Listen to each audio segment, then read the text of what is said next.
آندھی پارٹ 18 آواز لبابہ حیدر پیشکش اردو ناولز اوور پرائڈ۔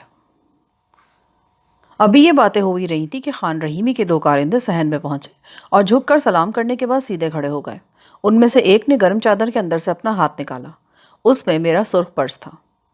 اگلے روز صبح سویرے چکن سوپ، ڈبل روٹی اور مکھن پر مشتمل ناشتہ لے کر میں خان رحیمی کے بیڈ روم کی طرف گئی تو اندر سے بہت تیز تیز باتوں کی آواز آئی۔ خان رحیمی کسی شخص کو بری طرح ڈانٹ رہا تھا۔ جیسا کہ بعد میں معلوم ہوا، ڈانٹ کھانے والا یوسف کا ماموں تھا۔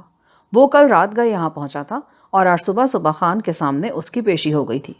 میں اندر پہنچی تو خان رحیمی غصے سے چیختے ہوئے کہہ رہا تھا، کاٹ کے الو ہو تم، she is your wife not your husband. عجیب چوغت مرد ہو تم، بیوی کی کیا مجال کہ خاوند کا حکم نہ مانے۔ خان جی، میرا مطلب ہے کہ تھوڑا سا وقت۔ کیا وقت؟ کوئی 5 سالہ پلان پاس کرنا ہے اس نے۔ یہی اعتراض تھا نا اسے کہ لڑکے کے پاس اپنی زمین نہیں۔ اب زمین ہے اس کے پاس اور نقد پیسہ بھی ہے۔ اگر وہ چاہے تو تمہاری زمین بھی خرید سکتا ہے۔ اب وہ کیوں نہیں دے گی رشتہ؟ میں اسے سوچنے کے لیے 1 دن بھی نہیں دے سکتا۔ اگر زیادہ چونچرا کرے گی نا تو ٹانگیں توڑوا کر پھینکوا دوں گا نہر میں۔ کیا سمجھتی وہ اپنے آپ کو، باسٹرڈ کہیں کی۔ میں سمجھ گئی کہ خان رحیمی رشتے کی بات کر رہا ہے۔ مجھے پتا تھا وہ جب بات کرے گا ایسے ہی کرے گا۔ اس کی طبیعت میں ایک جوشیلی سی کجروی ہر وقت موجود رہتی تھی۔ یوسف کا ماموں بیچارہ سخت خوفزدہ نظر آ رہا تھا۔ میں نے اس تند و تیز گفتگو میں مداخلت کی اور اشاروں کنایوں میں خان رحیمی کو سمجھایا کہ وہ رشتے کی بات کر رہا ہے۔ رشتوں کے بندھن میں بندھی ہوئی لڑکی کا معاملہ ہے، کوئی گولڈن ایگل کا شکار نہیں۔ بمشکل خان رحیمی کے پارے نے نیچے کی طرف سفر شروع کیا۔ میں نے یوسف کے ماموں سے کہا کہ وہ بیوی کو لے کر گوپور آئے اور اگر یوسف کی والدہ سے اس کا کوئی جھگڑا ہے تو اسے سمیٹنے کی کوشش کرے۔ یوسف کے ماموں نے میری تجویز پر رضامندی کا اظہار کیا۔ کچھ دیر بعد وہ رخصت ہونے لگا تو خان رحیمی نے کہا، لک مسٹر، جس کسی کو بھی سمجھانا بجھانا ہے 2 دن میں سمجھا لو۔ پرسوں اس وقت مجھے رپورٹ چاہیے۔ تمہیں آ کر بتانا ہوگا کہ ہمیں رشتہ قبول ہے، انڈرسٹینڈ؟ اور ہاں، میں نے فیصلہ کیا ہے کہ اسی ویکنڈ پر یوسفی انگیجمنٹ کر دی جائے۔ انگیجمنٹ سمجھتے ہو نا؟ یعنی منگنی۔ منگنی کا یہ فنکشن گاؤں میں نہیں، اسی کوٹھی میں ہوگا۔ میں خود سارا انتظام کراؤں گا۔ تم چاہو تو 40-50 آدمی لا سکتے ہو منگنی پر، لیکن ایک شرط ہے، ان میں سے کوئی شلوار قمیض یا پینٹ شرٹ پہننے کی کوشش نہ کرے، بس اپنے اصلی لباس دھوتی کرتے میں آئے۔ جب تم لوگ خواہ شہری بننے کی کوشش کرتے ہو نا تو مجھے بہت برے لگتے ہو۔ یوسف کے ماموں نے زور زور سے اقرار میں سر ہلایا، جیسے سب کچھ طے ہو چکا ہو اور مہمانوں کے لباس کا معاملہ ہی باقی رہ گیا ہو۔ وہ چلا گیا تو رحیمی نے کانپتے ہاتھ سے سوپ کا چمچہ پکڑتے ہوئے کہا، کیوں مس شاہدہ، میں نے ٹھیک کیا ہے نا؟ میرا مطلب ہے زندگی میں کچھ رنگ ہونا چاہیے، کچھ ہو ہا کا ماحول۔ ویسے ایک فنکشن تو ہمارا ڈیو تھا ہی نا، کچھ یاد ہے کہ نہیں تمہیں؟ میں سوچ میں پڑ گئی تو وہ بولا، تم نوجوانوں سے تو ہم بوڑھوں کی یادداشت اچھی ہے۔ تیرے جیسی بناسپتی دوشیزہ کے بارے میں ایک لطیفہ ہے۔ وہ کچھ دیر ذہن پر زور ڈال کر لطیفہ یاد کرنے کی کوشش کرتا رہا، پھر بولا، چلو حساب برابر ہو گیا۔ تمہیں فنکشن بھولا، مجھے لطیفہ بھول گیا۔ لیکن جناب، مجھے تو فنکشن یاد آ گیا ہے۔ ہاں بتاؤ۔ آپ نے کہا تھا شیخ کا باز ملنے کی خوشی میں ایک تقریب کا اہتمام کریں گے، مگر اس کے بعد آپ کو اسپتال میں ایڈمٹ ہونا پڑ گیا تھا۔ کریکٹ۔ میرا خیال ہے اس فنکشن اور اس فنکشن کو آپس میں مکس اپ کر لیا جائے، ذرا انجوائمنٹ ہو جائے گی۔ تم شوقیہ کو بلاؤ، وہ کارڈ وغیرہ چھپوانے میں ماہر ہے۔ اگر فنکشن ہونا ہی ہے تو پھر ذرا طریقے سے ہو۔ میرا خیال ہے 250-300 کارڈ کافی رہیں گے۔ کیا خیال ہے تمہارا؟ میں نے نیچے دیکھتے ہوئے کہا، جناب میرا خیال یہ ہے کہ اب سوپ والا پیالہ اوندھا ہونے ہی والا ہے۔ اس نے چونک کر پیالے کی طرف دیکھا اور کھسیانی ہنسی ہنسنے لگا۔ ان لمحوں میں مجھے یقین نہیں آیا کہ یہی شخص ہے جسے چند ماہ پہلے فارسٹ گارڈ جان محمد نے واصف چنگیزی سے گفتگو کرتے سنا تھا اور جو چنگیزیوں کے ساتھ کسی پراسرار راز میں شریک ہے۔ بالآخر خان رحیمی نے اپنا کہا سچ کر دکھایا۔ اسی ویکینڈ پر کوٹھی میں یوسف اور سغرا کی منگنی کی تقریب دھوم دھام سے برپا ہوئی۔ اس منگنی کے پس منظر میں باس کا جشن بھی موجود تھا۔ شہر سے اور ارد گرد کے علاقے سے تقریباً 600 مہمان کوٹھی میں جمع تھے۔ ان میں اعلیٰ افسران بھی تھے، نواحی زمیندار اور چودھری بھی تھے اور گاؤں کے عام دیہاتی بھی۔ بڑا عجیب و غریب اجتماع تھا۔ اونچ نیچ کا فرق کہیں نظر نہیں آ رہا تھا۔ کم از کم اس تقریب کی حد تک طبقاتی فاصلے مٹ گئے تھے۔ کھانے پینے کا لمبا چوڑا انتظام تھا۔ کوٹھی کے پچھلے باغ میں میں نے 20 دیگیں پڑی دیکھی تھیں۔ سامنے والے وسیع و عریض ترشیدہ لان میں 500-600 کرسیاں اور میز وغیرہ رکھے تھے۔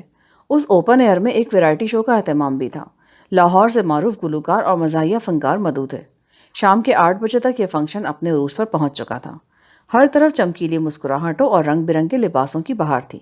آج کتنے ہی عرصے بعد میں نے رنگدار لباس پہنا تھا اور ہلکا سا میک اپ بھی کیا تھا۔ مجبوری تھی، ورنہ زندگی تو رنگ و بو سے کوسوں دور جا چکی تھی۔ زندہ رہنے کے لیے میرے دل میں کہاں لکھا تھا؟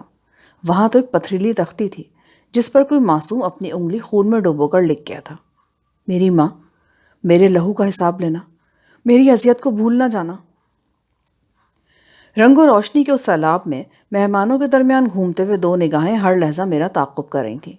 یہ سلیم کی نگاہیں تھیں۔ عجیب سی کسک تھی ان نگاہوں میں اور دھیمی دھیمی تپش بھی۔ یہ نگاہیں میرے جسم کے گرد ایک نادیدہ جال بن رہی تھیں۔ میں چھپنا چاہتی تھی مگر چھپ نہیں سکتی تھی۔ مجھے گھبراہٹ سی ہو رہی تھی۔ وہ مجھ سے اپنی خاموش محبتوں کا صلہ مانگ رہا تھا، جبکہ میرے پاس تہی دامنی کے سوا اور کچھ نہیں تھا۔ اپنی بے چارگی کا احساس آنسو بن کر میری آنکھوں سے چھلکنے لگا۔ میں وہیں کھڑے کھڑے رونے لگی۔ دفتن عقب میں قدموں کی آہٹ سنائی دی۔ کسی نے دھیمی آواز میں مجھے پکارا۔ میں نے مڑ کر دیکھا۔ میرے سامنے چودھری شہاب کھڑا تھا۔ میں حیرت سے اسے دیکھتی چلی گئی۔ تم یہاں کب آئے ہو؟ جیل سے تو پچھلے بدھ کو آیا تھا، یہاں آج ہی آیا ہوں۔ میری ضمانت ہو گئی ہے۔ تم نیچے مہمانوں میں تھے؟ میں نے تو نہیں دیکھا۔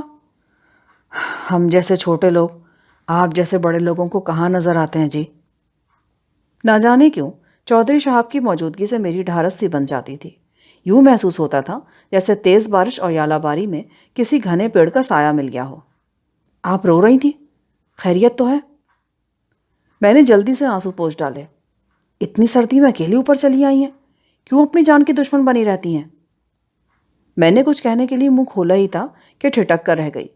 سیڑھیوں کے دروازے میں کوئی کھڑا تھا۔ وہ سلیم کے علاوہ اور کوئی نہیں تھا۔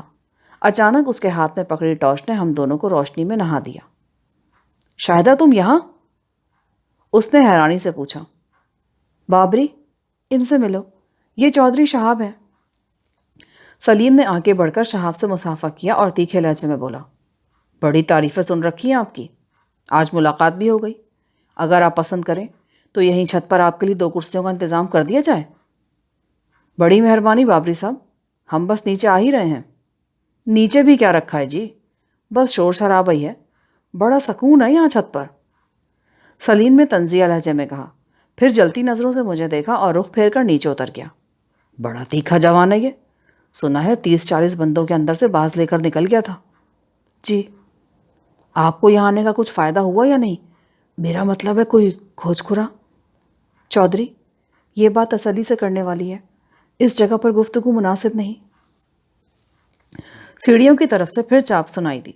میں نے سمجھا شاید سلیم سچ مچ کرسیاں لے آیا، مگر چاپ نزدیک آئی تو پتہ چلا کہ یہ 1 سے زیادہ آدمی ہیں اور انہوں نے کوئی وزنی شے بھی اٹھا رکھی ہے۔ پھر یہ لوگ چھت پر پہنچ گئے۔ یہ 4 آدمی تھے۔ انہوں نے کوئی سفید سی لمبی سی شے ہاتھوں میں تھام رکھی تھی۔ ان کا پراسرار انداز دیکھ کر میں اور شہاب غیر ارادی طور پر ایک زیادہ تاریک کونے میں سمٹ گئے۔ سفید چیز نیچے فرش پر رکھنے کے بعد ایک آدمی سیڑھیوں کا دروازہ چھت کی طرف سے بند کرنے لگا اور باقی 3 کونے والی کوٹھری کی طرف چلے گئے۔ یہ کہنا سال کوٹھری شاید کبھی برساتی کے طور پر استعمال ہوتی ہوگی، مگر اب اس پر ایک زنگالو تالا پڑا رہتا تھا۔ کوٹھری کی طرف جانے والے غالباً اس کا دروازہ کھولنے کی کوشش کر رہے تھے۔ میں ہمت کر کے قدم آگے بڑھی اور غور سے اس سفید چیز کی طرف دیکھا۔ جب میں اس شے کو پہچاننے کے قابل ہوئی تو سرتاپا لرز گئی۔ وہ ایک کفنائی ہوئی لاش تھی۔ سفید کفن پر گلاب کی ایک آدھی پتی اٹکی رہ گئی تھی۔ کفن کے تینوں بند مضبوطی سے بند تھے۔ اس نیم تاریک ماحول میں یہ نظارہ اتنا خوفناک تھا کہ میرے ہونٹوں سے چیخ نکلتے نکلتے رہ گئی۔ شاید میں لڑکھڑائی بھی تھی۔ شہاب نے مجھے کندھوں سے تھام کر سہارا دیا اور تاریک کونے میں کھینچ لیا۔ کوٹھری کا زنگ آلود دروازہ کھولنے کے بعد 4 افراد واپس آئے۔ ان میں سے ایک خان رحیمی کا ذاتی محافظ سردار محمد اور باقی تینوں سندھی نظر آتے تھے۔ یہ محسوس کر کے میرے رونگٹے کھڑے ہو گئے کہ زمین پر پڑی لاش کے اندر پھڑپڑاہٹ سی ہو رہی ہے۔ ایک لمحے کے لیے مجھے گمان ہوا جیسے یہ کسی بہت بڑے پرندے کی لاش ہے۔ یہ بیتوکی سوچ میرے دہشت زدہ ذہن کی پیداوار تھی۔ ایک شخص کی سرگوشی ابھری، سائیں تم دونوں پاؤں کی طرف ہو جاؤ۔ پھر چاروں نے مل کر وہ لاش اٹھا لی اور زنگ آلود تالے والے کوٹھری کی طرف بڑھے۔ رات تقریباً 2 بجے تک رقص و سرور اور راگ رنگ کا مظاہرہ زوروں پر رہا۔ پھر مہمان ڈگمگاتے ہوئے اپنی اپنی گاڑیوں کی طرف بڑھے اور روانہ ہو گئے، لیکن بہت سے ایسے تھے جنہیں رات کوٹھی میں ہی قیام کرنا تھا۔ ان کی شب بسری کا انتظام پہلے سے ہی کر لیا گیا تھا۔ ان رہ جانے والے مہمانوں میں شادین ٹیوانا اور عشرت بھی تھے۔ عشرت کو میں نے پہلی بار اس وقت دیکھا جب محفل برخاست ہو چکی تھی۔ وہ مجھے کنکھیوں سے دیکھ کر مسکرائی، لیکن جان پہچان ظاہر نہیں کی۔ گلابی رنگ کے چمکیلی تاروں والے سوٹ اور ہلکے میک اپ میں وہ بڑی خوبصورت نظر آ رہی تھی۔ اسے دیکھتے ہی اپنی بڑی بھابھی کا سراپا میری نظروں میں گھومنے لگا۔ جب سارے مہمان محو استراحت ہو گئے، کوٹھی کی زیادہ تر روشنیاں بجھ گئیں اور ہر طرف سناٹا چھا گیا، تو میرے ذہن میں ایک بار پھر وہ لاش ابھر آئی جو میں نے چھت پر اپنے قدموں سے چند گز دور پڑی دیکھی تھی اور جو اس وقت بالائی منزل کی کوٹری میں موجود تھی۔ یہ منظر یاد کر کے مجھے جھرجھری سی آ گئی۔ آخر اس کفن کے اندر کیا تھا؟ کوئی زندہ جسم تھا جو حرکت کر رہا تھا۔ اس جسم کو اس چار دیواری میں لانے والے کون تھے؟ وہ چوڑے شانوں والا کون تھا جو ویرائٹی شو کے دوران خان رحیمی سے سرگوشیاں کر رہا تھا؟ میرے دل میں خواہش پیدا ہوئی کہ اس وقت چھت پر جاؤں اور کسی طرح اس کوٹری میں جھانکنے کی کوشش کروں، پر اس سوچ کو عملی جامہ پہنانا اتنا آسان نہیں تھا۔ میں تو عورت تھی، میری جگہ کوئی عام مرد بھی ہوتا تو اس وقت یہ ہمت نہ کر سکتا۔ وہ ساری رات میں نے عجیب و غریب خواب دیکھتے ہوئے گزار دی۔ صبح آنکھ کھلی تو سب سے پہلا خیال لاش کا آیا۔ اب رات کے اندھیرے میں اجالے کی آمیزش ہو چکی تھی۔ کوٹھی کے ملازمین جاگ چکے تھے اور ادھر ادھر گھوم رہے تھے۔ دل کڑا کر کے میں سیڑھیوں کی طرف بڑھی اور انہیں طے کر کے چھت پر آ گئی۔ میں یہ دیکھ کر حیران ہوئی کہ کوٹری کا دروازہ کھلا ہے۔ دائیں بائیں دیکھ کر میں دروازے کے سامنے پہنچی۔ اندر اب کچھ نہیں تھا۔ گرد آلود ٹوٹا پھوٹا فرنیچر تھا، چند خستہ حال چارپائیاں تھیں اور ایک زنگ آلود پیڈسٹل فین۔ ایک لمحے کے لیے مجھے گمان ہوا کہ شاید رات میری آنکھوں نے دھوکہ کھایا تھا۔ اگر لاش یہاں رکھی تھی تو اب کہاں گئی؟ بغور دیکھنے سے مجھے گرد آلود فرش پر ایک لمبودرا نشان نظر آیا۔ صاف پتہ چل رہا تھا کہ یہاں وہ لاش رکھی گئی تھی۔ ارد گرد قدموں کے نشان بھی دکھائی دے رہے تھے۔ میں سب کچھ دیکھ کر نیچے آ گئی۔ چودھری شہاب ابھی بھی یہیں تھا۔ میں اس کے کمرے کے سامنے سے گزرنے لگی تو اس نے آواز دے کر مجھے اندر بلا لیا۔ اس کے سرہانے میز پر بجلی والا بڑا ریڈیو پڑا تھا۔ وہ بولا، میم صاحب ذرا اس پر آزاد کشمیر تو لگا دیں، مجھے تو روٹیشن ہی نہیں مل رہا۔ میں میز کے ایک سرے پر بیٹھ کر مطلوبہ اسٹیشن تلاش کرنے لگی۔ میں جانتی تھی ریڈیو کا تو صرف ایک بہانہ ہے۔ دراصل وہ مجھے زینوں سے اترتے دیکھ چکا تھا اور اب جاننا چاہتا تھا کہ چھت پر مجھے کیا نظر آیا۔ وہ دبے لہجے میں بولا، کچھ پتہ چلا؟ نہیں، کوٹری کا دروازہ تو کھلا پڑا ہے اور لاش وہ وہاں نہیں ہے۔ حیرت ہے، وہ کہاں چلی گئی؟ کیا پتہ وہ لاش تھی بھی یا نہیں۔ میں تو یہاں زیادہ دیر نہیں رک سکتا، آج دوپہر تک واپس چلا جاؤں گا، لیکن آپ کسی طرح اس چکر کا پتہ چلائیں۔ الیکشن میں اب 27-28 روز رہ گئے ہیں۔ اگر اس سے پہلے چنگیزوں کے خلاف کوئی ٹھوس ثبوت مل جائے نا تو بڑا اچھا ہو۔ اچانک شہاب خاموش ہو گیا۔ میں نے اس کی نظر کا تعاقب کیا۔ دروازے پر سلیم کھڑا عجیب نظروں سے ہمیں دیکھ رہا تھا۔ اس کے انداز سے شہاب گڑبڑا کر بولا، بابری صاحب وہ اندر آ جاؤ، کوئی پردہ نہیں ہے۔ سلیم اندر آتے ہوئے بولا، ٹھیک کہہ دو چودھری صاحب، بندے کو اندر باہر سے ایک جیسا ہونا چاہیے۔ پردہ تو وہ کرتے ہیں جو کچھ چھپانا چاہتے ہوں۔ بابری، یہ آزاد کشمیر نہیں لگ رہا، چودھری صاحب سننا چاہتے ہیں۔ آزاد کشمیر نہیں لگ رہا تو تم تھوڑی دیر بیٹھ کر باتیں کر لو۔ چودھری صاحب کا مقصد تو وقت گزاری ہے، کیوں چودھری صاحب؟ شہاب ہنس کر رہ گیا۔ غالباً وہ بات کو سمجھنے کی کوشش کر رہا تھا۔ اسی دوران دینو ایک بڑی ٹرے میں ناشتہ لے کر آ گیا۔ لگتا تھا اسے خود بھی خوب بھوک لگی ہوئی ہے۔ وہ ناشتے کو بڑی ہوسناک نظروں سے دیکھ رہا تھا۔ لو جناب، ناشتہ کر لو۔ ناشتے کے بعد خان صاحب نے سب کو بڑے کمرے میں بلایا ہے، کوئی ضروری گل کرنی ہے۔ چودھری شہاب نے کہا، او یار، تو کیوں لنگڑی اردو بولتا ہے؟ کیا کسی کی بد دعا ہے تجھے؟ میراثی اور بھانڈوں کو کوئی بد دعا نہیں لگتی جی۔ سلیم نے کہا، ہاں، انہیں بد دعا لگنے کی گنجائش ہی نہیں ہوتی۔ دینو بولا، دراصل چودھری صاحب، بہروپیہ بننے سے پہلے میں جھنگ کے ایک میواتی سیٹھ کے گھر میں نوکر تھا۔ پورے 20 سال گزارے میں نے اتھے۔ جب میں نوکر ہوا نا تو وہ لوگ کی بڑی گاڑی اردو بولتے تھے، میں بھی بڑی ٹھیٹھ پنجابی بولتا تھا۔ پھر کچھ میں نے ان کی اردو خراب کی، کچھ انہوں نے میری پنجابی کا بیڑا غرق کیا۔ ایک دن میری مالکن کا نانا انڈیا سے ان کے گھر مہمان آیا۔ اس نے جدوں گھر والوں کی زبان سنی تو غش کھاندے کھاندے بچا۔ بولا، او تیرا ستیہ ناس، یہ کون سی بولی بول رہے ہو تم لوگ؟ یہ کس نے کونڈا کر دیا تم لوگوں کی زبانوں کا؟